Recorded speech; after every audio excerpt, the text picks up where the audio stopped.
elle organise le transfert par l'État d'une partie de ses prérogatives régaliennes au profit de sociétés privées.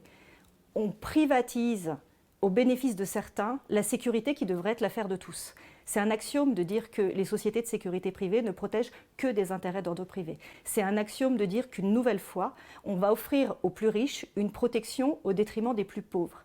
J'en veux pour exemple le fait que le code pénal va assimiler certaines infractions commises au préjudice des agents de sécurité privée à des infractions commises au préjudice de policiers, de magistrats ou d'autres fonctionnaires qui exercent des missions d'intérêt général. Je m'explique. Quand vous avez une parole désagréable à l'encontre d'un policier, on qualifie ça d'outrage. C'est pénalement répréhensible. Eh bien, désormais, si vous avez la même parole à l'encontre d'un agent de sécurité privée, vous pourrez être poursuivi. Qu'est-ce que ça veut dire? Ça veut dire qu'on assimile, on fait un parallélisme entre la sécurité privée et les autres forces de sécurité qui, elles, préservent l'intérêt général.